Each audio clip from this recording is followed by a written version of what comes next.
Hello everyone, I think I'm good to go. So as Marie mentioned, my name is Beck Caldwell and I'm from the Goulburn and Broken Catchment Management Authority and obviously presenting on RiverConnect, connecting our community to its heart and soul. So I'm actually presenting today on behalf of the RiverConnect Project Officer, Alison White, who is very unwell at the moment, was hoping to join you all in person in Sydney to present this, but I will be presenting to you today. And I know Alison spent a lot of time on this presentation, so I'm going to do my best to share with you the key messages that Alison wanted to share with you all. And obviously on behalf of all the RiverConnect partners, as you can see on screen there.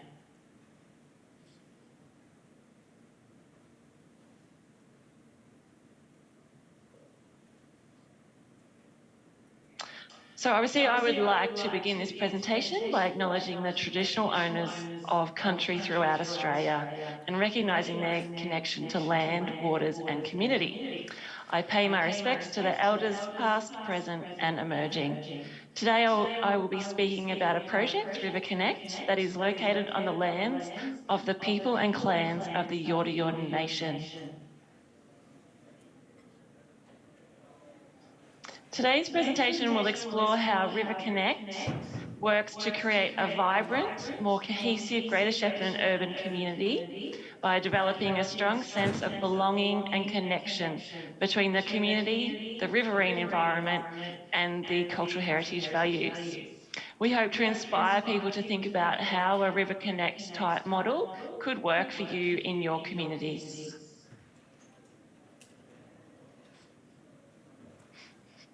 So I'm sure I'm preaching to the converted here, but as we know, rivers and waterways are the arteries of our landscape. They bring life to our region, nourishing our ecosystems that in turn provide communities with everything that they need to be sustainable. Rivers are recognised for their cultural significance and interconnected social, recreational and educational values. Rivers provide fresh water that's essential for community livability, such as providing water for homes, irrigated agriculture, particularly in our region, and as well as industries such as food processing. Obviously, they're a corridor of habitat and refuge for our animals, and also they're powerful moderators of climate. We believe there is a wealth of untapped secrets and opportunities around the riverine environment. So I'm not expecting you guys to be able to see all this. Perhaps your screen is quite large there, but we do have a website which I'll put up at the end as well, so you can have a better look at some of these maps. But the RiverConnect project is, as I mentioned, located in Yorta Yorta country in the local government area of Greater Shepparton in Victoria, Australia. Greater Shepparton includes many townships, perhaps you've heard of some. Shepparton, Mooroopna, Tatura, Murchison and Dookie are examples of these. Between the twin cities of Shepparton and Mooroopna, Kaila, which is the Goulburn River, is infilled by the Broken River as well as shown on the map. And it flows downstream to meet Dungala, which is also the traditional owner language for the Murray River. The Goulburn and River systems are key assets of the Greater Shepparton region, and Shepparton is fortunate enough to be situated near the confluence of these two really significant rivers. These rivers flow into the Murray River, which forms part of the Murray-Darling Basin. So just a quick background on the Greater Shepparton municipality area. We have over 68,000 people, with 3/4 of these residing in the Shepparton and Mooroopna areas, which is the 5th largest regional city in regional Victoria. We have over 6,500 businesses with a gross regional product of 3.69 billion in 2020. We like to refer to ourselves as Australia's food bowl. I'm sure some other regions do too, but that's how we refer to ourselves, with 25% of Victoria's agricultural production grown in this area, with large companies such as SPC Admona and Campbell Soups, among others. We're home to the largest Aboriginal population in regional Victoria, who have extraordinarily strong links with river and land. We are also a very culturally rich and diverse community, and we have over 30 nationalities in the region who speak over 50 different languages. A common element that obviously unites us is the rivers that we have. So in terms of the local environment, Kayela, or the Goulburn River, is one of 18 that is declared under the Heritage River Act 1992 as a heritage river. This declaration aims to protect the significance of such rivers in terms of conservation, recreation, scenic, agricultural and cultural heritage values. Prior to European settlement, the landscape contained a richly diverse and complex mosaic of vegetation communities, such as dry granite hills and wet riparian environments, with around 80% of the Greater Shepparton area classified as plains woodland. While there's been a decline in the extent of vegetation around the river, obviously being an agricultural landscape, the nature of how the Goulburn River floods around Shepparton and Mooroopna has actually led to its protection as well. And it was reserved as state forest, and just in the last 10 years as a national park, as part of the Lower Goulburn National Park.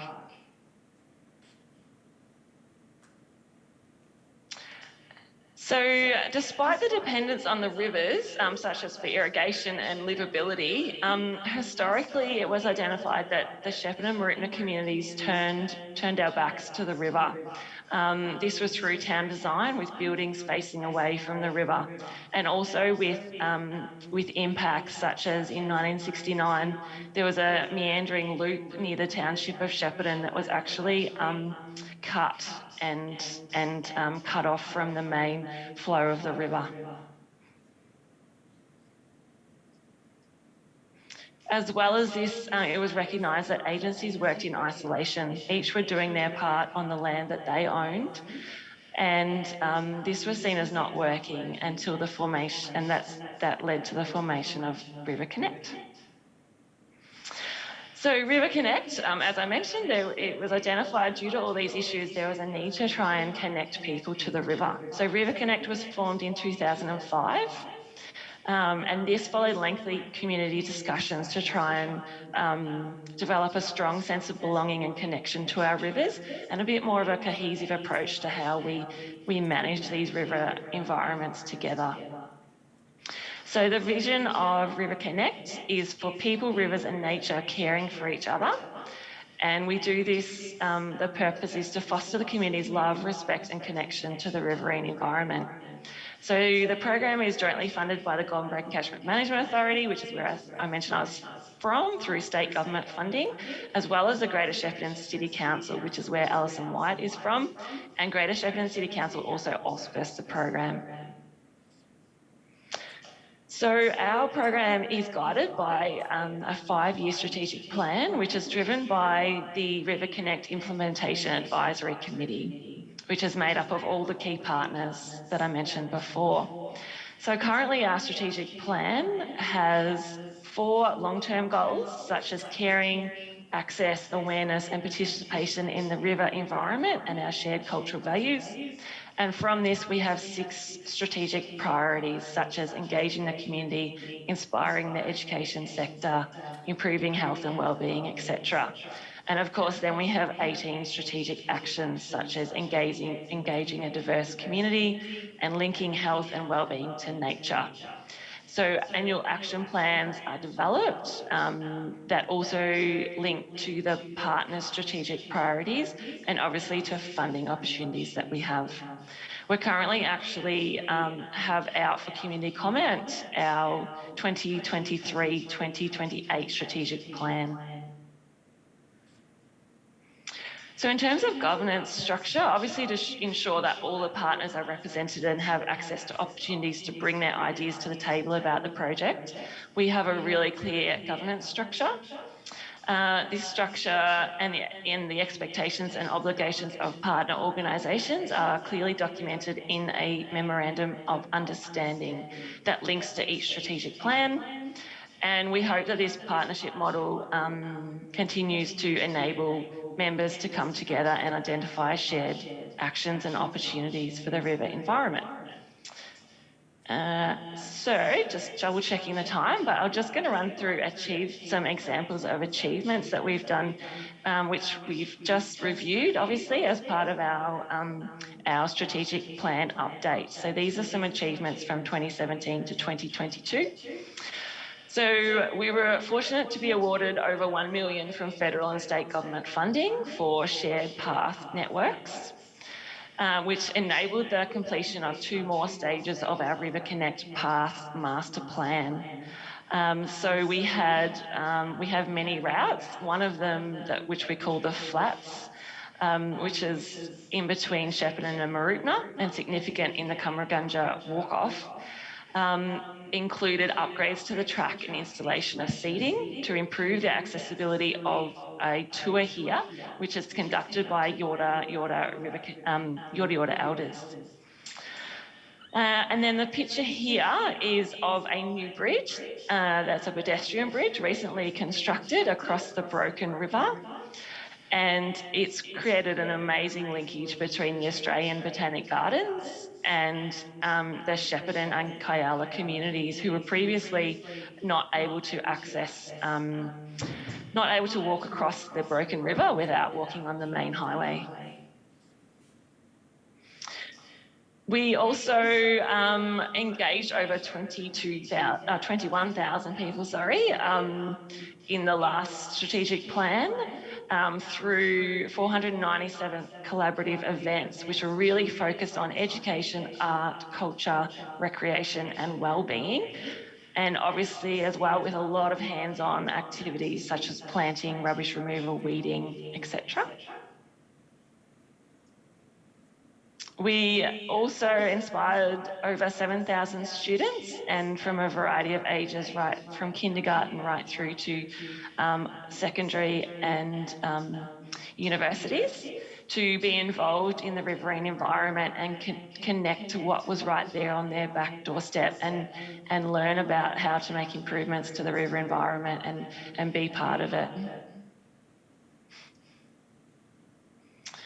We also built and maintained partnerships with over 40 organisations, agencies and groups, with an additional 45 involved in all the learning activities that I mentioned before with different secondary, tertiary and alternative education institutes.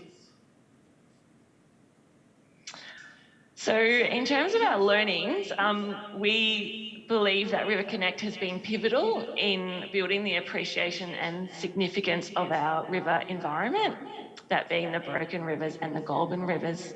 We believe we're creating better outcomes for our communities, our environment and our future.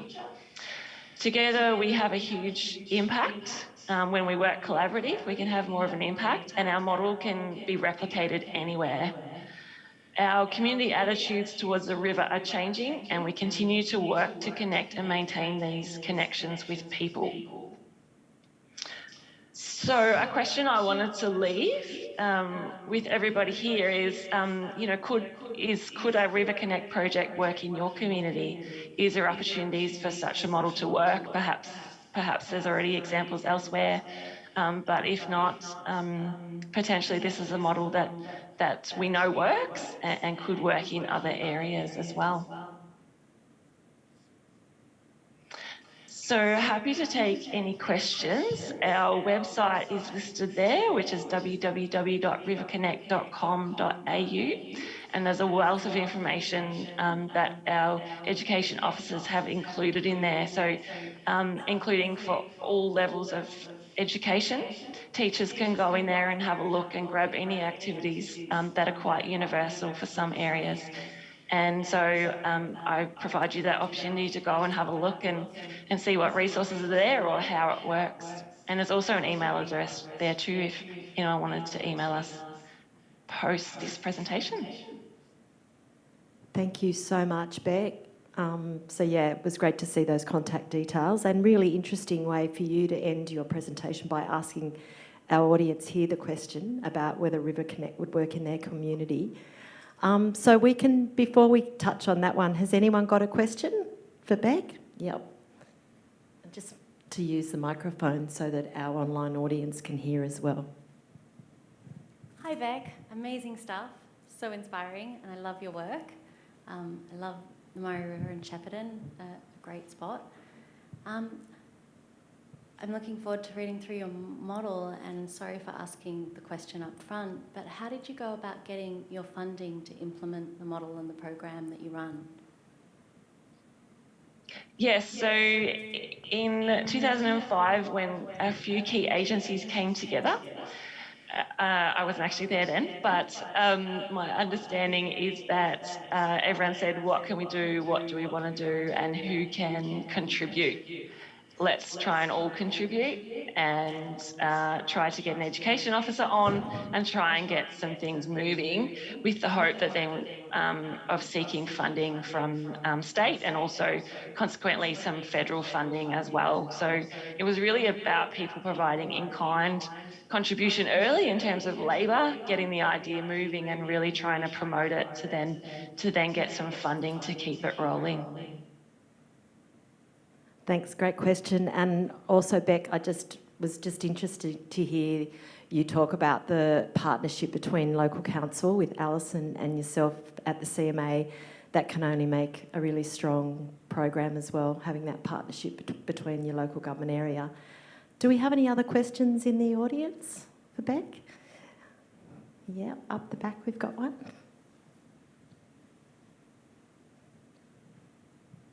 Thank you, Beck. I'm ex-Victorian urban water industry. Was the Water Corporation in the area part of the project as well? They may have been, and I just didn't notice their logo. How were they involved? Yes, so Goulburn Valley Water were very strong to start with. We had things like Water Watch, which perhaps you've heard of, being from Victoria, and perhaps it's national, sorry, my bad if it is.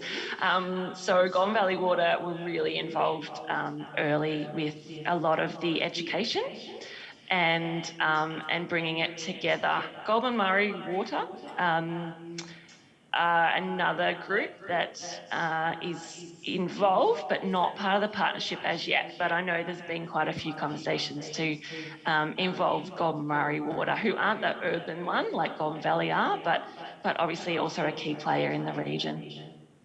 Thank you for your question. Thank you, and you'll be interested to know that we had a Water Watch presentation to kickstart the urban Landcare stream earlier today. Jessica was the first lady to ask you a question. She presented a great paper thank you, Jessica. in Sydney, which is pretty cool. And she's very excited. She's got something else to say. I just want to say hi, and I'll be emailing later, but it's so nice to be a part of that Water Watch program. I run Streamwatch that started 30 years ago and turned into Water Watch, and it would be great to get a national program back again running, and I guess that was my funding question, because like the waterways, it doesn't fall equally. But I wanted to ask, with the Water Watch and the citizen science, and what sort of level of engagement with your community and what activities or data that you collect and capture within the work that you do. Thank you. Yes, so we had a long involvement with Water Watch. We, through some, and hopefully I'm not speaking out of turn, but my understanding is through the last couple of years we've lost some staff, and some of that funding has changed hands, but Water Watch has had a lengthy involvement in our region, as well as Drain Watch. So macroinvertebrate sampling, water quality sampling. We also did Salt Watch as well. So we used to go to schools and do salinity samples, which obviously in an agricultural environment, salinity particularly was a large issue back in the early 2000s as well, and still continues to be if we continue to get rain on an irrigated catchment. But that's a side point. So we do a lot of, well, and I say we as a collective because that's how we speak, but Alison as an education officer and her support team, who is also an Alison, does a wealth of work with collecting data and having students of all levels being involved in collecting that data. So everything from bird surveys, fauna surveys, spotlight walks, macroinvertebrate, water quality, you name it, really.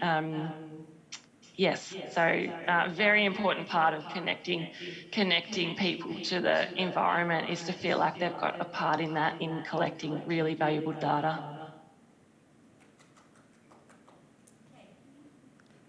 Thank you so much, Beck. And I think we're probably finished with the questions, so I'd just like to say thank you on behalf of the audience here today. Thanks for stepping up to the plate and representing your organisation down there today. We know that it was all a bit of a sudden thing for you to present, and you did a great job. So thank you very much, and thanks to the audience too.